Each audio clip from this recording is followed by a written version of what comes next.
Agama baru telah tersiar ke seantero kota Mekah. Ada beberapa langsung beriman, ada pula yang dengan terang-terangan menyatakan permusuhan. Kaum kafir Quraisy marah bukan main, termasuk paman Nabi, Abu Lahab. Ia menanggapi dengan sombong, ia menentang Nabi, begitu pula istrinya Ummu Jamil. Ketika itu, kedua putri Nabi telah menikah dengan kedua putra Abu Lahab. Maka dengan serta-merta ia berkata kepada kedua putranya, "Haram kepalaku menyentuh kepalamu jika kamu tidak menceraikan dua putri Muhammad, Ruqayyah dan Ummu Kulsum." Peristiwa itu cukup menyakitkan hati kedua putri Nabi. Tetapi rumah Nabi adalah rumah kesabaran, rumah tawakal, dan rumah berserah total kepada Allah dengan segala ketetapannya. Maka dengan cepat kegundahan mereka berlalu, jiwa mereka pun kembali tenang dan siap menyongsong masa depan.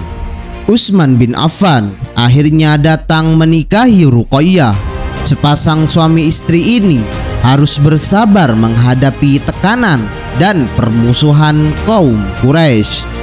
Bahkan keduanya harus berhijrah ke Habasyah dan menetap cukup lama dalam kondisi hidup yang serba sulit.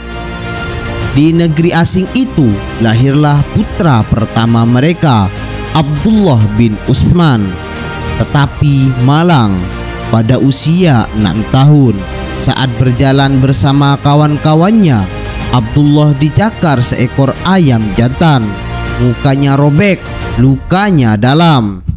Ia kemudian jatuh sakit dan meninggal dunia.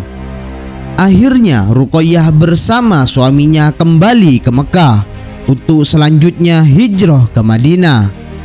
Di sana ia menyaksikan negara baru yang sedang dibangun dan berbagai peristiwa lain yang berkembang sesudahnya. Ketika kaum muslim meninggalkan Madinah untuk melayani kaum Quraisy di medan Badar, mendadak Ruqayyah terserang penyakit yang memaksanya berbaring di atas ranjang. Melihat keadaan Ruqayyah terus memburuk, Nabi sangat sedih karena butuh perawatan khusus. Nabi menyuruh Utsman terus mendampinginya. Rasa belas kasih beliau saat itu memang mendua.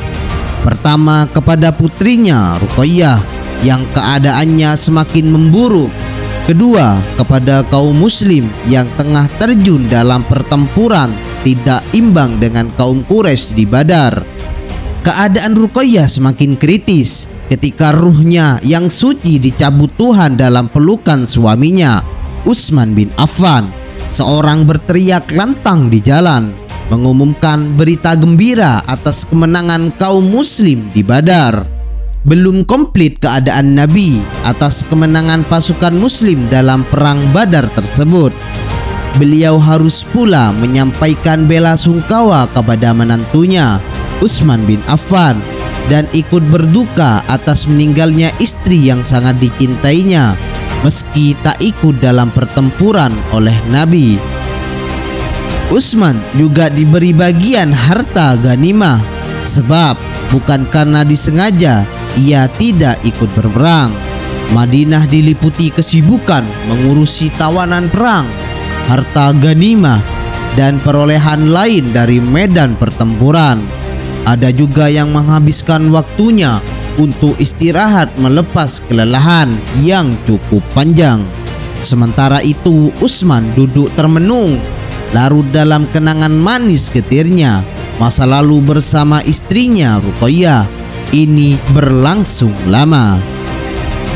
Sampai ketika Utsman sudah sedikit tenang dan bisa mengendalikan diri, datanglah Umar radhiyallahu anhu kepadanya usai perang Uhud, menawarkan putrinya Hafsah agar dinikahinya.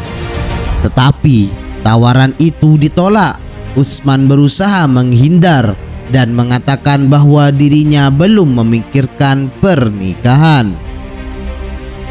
Ia terasa kehilangan putri putri Nabi. Tidak ada lagi wanita yang layak bersanding dengannya. Dan ini wajar karena siapa yang layak menggantikan posisi putri Nabi baginya? Rasulullah Shallallahu Alaihi Wasallam mengetahui keadaan Utsman. Beliau merasa kasihan melihat ia terus-menerus tenggelam dalam kesedihan. "Kulihat engkau terus sedih, Utsman. Ada apa sebenarnya?" tegur Rasulullah Shallallahu Alaihi Wasallam. "Wahai Nabi, adakah seorang semalang aku? Aku kehilangan putri Rasulullah. Aku tak punya keturunan dan putus sudah hubunganku denganmu selaku menantu," keluh Utsman. Lalu cepat-cepat Nabi menikahi Utsman radhiyallahu anhu dengan putri beliau yang lain, yakni Ummi Kulthum, dengan mas kawin dan perlakuan yang sama seperti kakaknya Ruqayyah. Betapa gembira Utsman, luka hatinya kini terobati. Lebih-lebih karena Ummi Kulthum mampu mengisi hidupnya dengan kelembutan dan kegembiraan. Belum lagi julukan yang kemudian disandangnya, pemangku dua cahaya, julukan yang takkan lekang sepanjang masa. Kehidupan Utsman makin hari makin baik. Ia adalah menantu Rasul yang baik. Allah meluaskan rezeki untuknya lewat usaha dagang yang ditekuninya. Rezeki yang sebagian besar manfaat dan kebaikannya kembali kepada kaum muslimin juga, terutama di masa-masa yang sulit.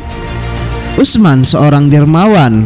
Ia banyak mengeluarkan sedekah dan turun langsung menyiapkan bala tentara untuk mengatasi kesulitan umat, sesuatu yang membuat Nabi bangga dan memuji tindakannya.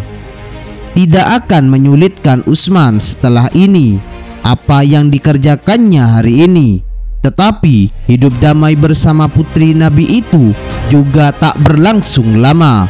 Pada tahun ke-7 setelah hijrah, Ummi Kulthum menghadap Allah. Utsman kembali berduka. Begitu pula Nabi, sang penyabar abadi. Terenyuh hati Nabi menghadapi kenyataan yang menimpa putrinya. Begitu pula beliau merasa iba kepada Utsman, menantunya. Seperti di saat ditinggal putrinya Ruqayyah, beliau bersabda, "Kalau saja masih ada putriku yang ketiga, niscaya akan kunikahkan lagi ia dengan Utsman." Wallahu a'lam bishawab.